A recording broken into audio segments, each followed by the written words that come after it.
We need like a fucking thing to do when like breaking news happens while we're filming. Like, We go. Sports Center breaking news. I don't know, like a fucking EA. It's in the fucking game. Yeah, that's the low budget that I'm looking for. breaking news. Come on down, get your breaking news now. Hey, Gonna fuck your shoe now. Wanna have sex with my grandpa. That sounds great. Oh, sorry, that was a personal no, look, song. we just do this. We'll do like this. No. There's like, hey, from the mountaintop, the fires have been lit.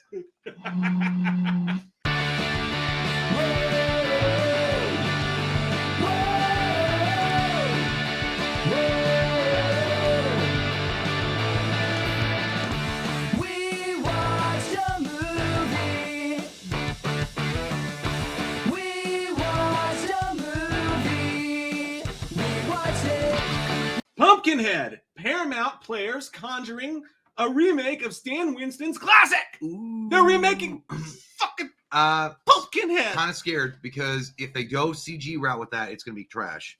Let's see what they say about it. It's so tiny, I can't read it. Every horror fan knows. Comes from Brad Miska, Bloody Disgusting, by the way. I can read it. I'm closer. Okay, read it. Every horror fan knows Paramount Pictures, but Paramount Players is quietly building out quite the horror library. They were not only behind last year's Spell, who didn't see that, but also this October's Paranormal Activity, The Next of Kin, decent, and are also in production on several horror films from Orphan, First Kill, to the Pet Sematary prequel, Something Is Wrong with Rose and Curfew. That's weird. I didn't even know about that. I didn't know that either. What the fuck? Well, I knew they were doing it, but I didn't know they had names. Something's Wrong with Rose and Curfew? What the shit is that? That's the name of the prequel? Is you reading it right? No, dude. To the Pet Sematary prequel, Something's Wrong with Rose and Curfew. No. You are reading it wrong. What? To the Pet. Oh. To the I thought that was- cemetery. Fuck it. No. I thought that was the name of the goddamn prequel. No, the prequel's called Something's Wrong with Rose, and then another movie Oh, called and Curfew. it's like, well, it's like, I thought her son was named Curfew. I was like, holy shit, you fucking hated him. Okay, so anyway, it's kind of stupid. The production label is looking hard into developing existing intellectual properties, which is why they're conjuring up a remake of Pumpkinhead. Bloody Disgusting learned exclusively. Okay, and here's the thing. It's one of those movies you could fuck up real quick. Well, and here's the thing. The thing that makes me nervous is we like Next to Kin, Paranormal Activity, but they didn't market that for fuck all. Well, apparently we got paid to say all that. Yeah. I read the comments. Like that movie, but they didn't market it. They did not. They let that movie die. Like they purposely dipped that fucking nougat into some chocolate that was bad, and they let it fucking die. So if that's the way you're going to treat your property, then it makes me actually worried that they're going to be the people that are going to be remaking goddamn Pumpkinhead. Because like you said, if they don't go in and do it right with the fucking practical effects, You got to do it. I wonder if Chris Nelson be interested. I hope. I mean, he did a great job with Fear Street and stuff like that. So I mean, I would imagine that if he gets a chance to do it, he'd be awesome. The thing is, Stan Winston not only did the effects for that, but directed that movie, and it's fucking classic for a reason. I love that movie to death. I watch it every October, and I watch it sometimes when I'm pooping. It's just one of those movies that you watch all the time, and I love it. Lance Henriksen, I know, I love him. I see your little peephole. But Lance Henriksen was also amazing as he was an anti-hero in that because but you understand him. Like he was able to convey that emotion, but you understood it. Yeah, he's like, you killed his son and you didn't give a fuck, and now he's gonna get revenge. But if you go into hey, keep talking to me like that, I'll take you in the back and fuck you. You promise? But if you go into the CG effects where it's like obviously the technology is advanced since when it came out. Like you can do it where he's like running around, he's climbing on walls and doing. It's gonna look stupid as shit. Yeah. But you can mix the two if they do it right, because there's a way to do CG and make it look good, and then mix it with practical effects. Yeah, I just don't. I agree with you, dude. I do not want to. I don't think they should touch it. But then again, here's the thing. Here's a question for you guys: does Pumpkinhead need an update? I don't know, man. It's still pretty classic the way that it is. I don't know. Like honestly, when you go back and you watch it today, you're fucking taken aback by how good it looks. Yeah, and the whole acting across the board is good. That's a movie that I think could maybe benefit from if they had a longer cut in the bank or something like Sylvester Stallone did with Rocky vs. Drago. Yeah. If they had more on the cutting room floor, if they took that and really updated it to 4K and added some shit, did a director's cut.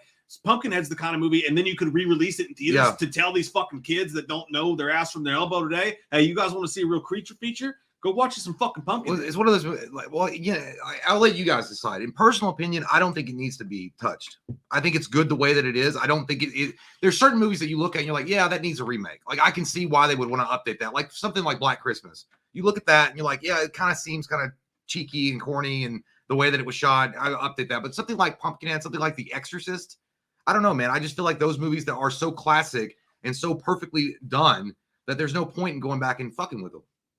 But could be wrong. Yeah, I'm with you. I don't see the point in Pumpkinhead. Look, I'm not saying that, and also it's going to depend on the director. Like you got to get the right director first. Like someone said, Del Toro, he would be good. Guillermo del Toro is a great. He's got a good eye for that.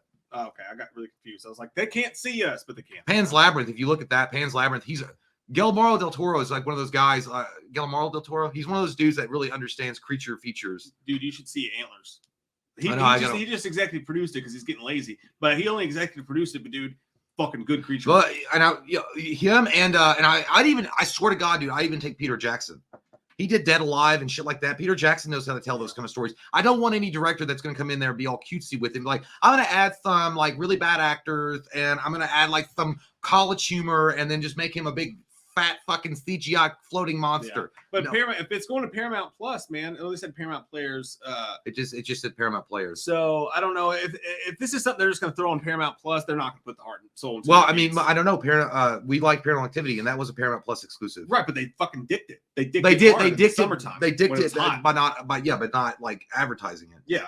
But I mean, I'm not gonna hold my breath that it's gonna be good, but I could be wrong. We'll I didn't think Next of Kin I was gonna enjoy it, but I did. Yeah, so that's true. Like it all comes down to what the monster fucking like what we said about Halloween Kills. The movie might have had 1,000 problems with it, sure, but at the end of the day, they got Michael right. They got the monster right. And I feel like Pumpkinhead could be the same thing. But just like some of the Michael Myers movies of old, Halloween 4 has like the greatest atmosphere of any Halloween movie in it. It's got a lot of great stuff in it, but Michael looked like shit. So a lot of people, that movie's never reached the what's the word I'm looking for? God damn, come on, give it to me. Give it to me. Potential.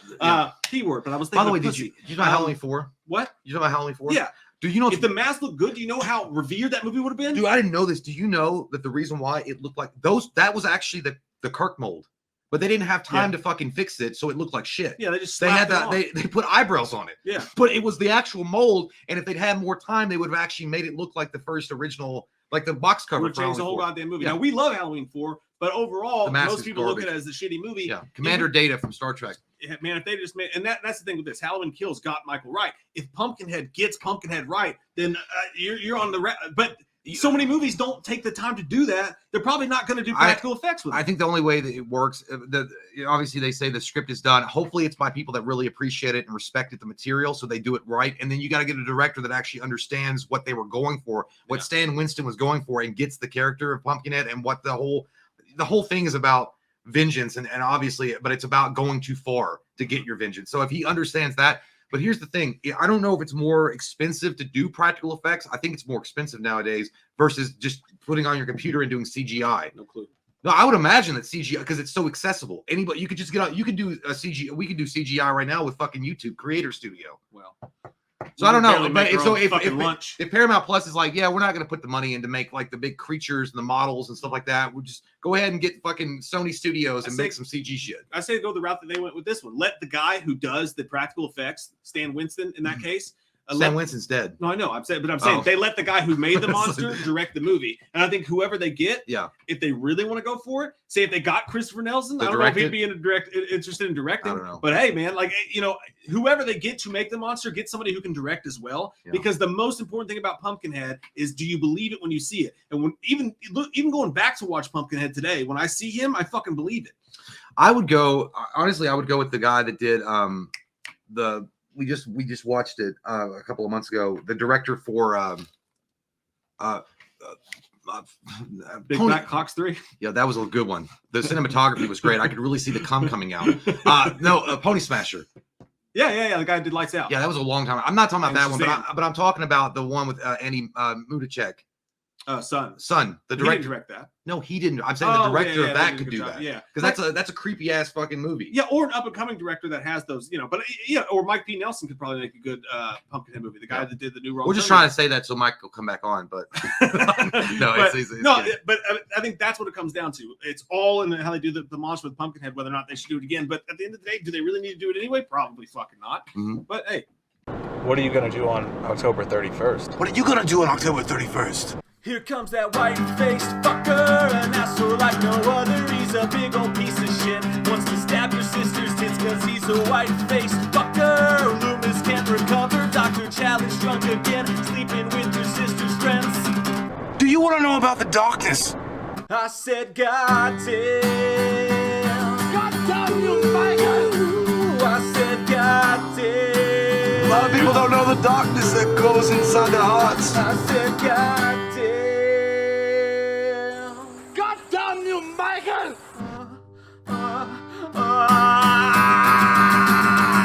What are you gonna do on October 31st?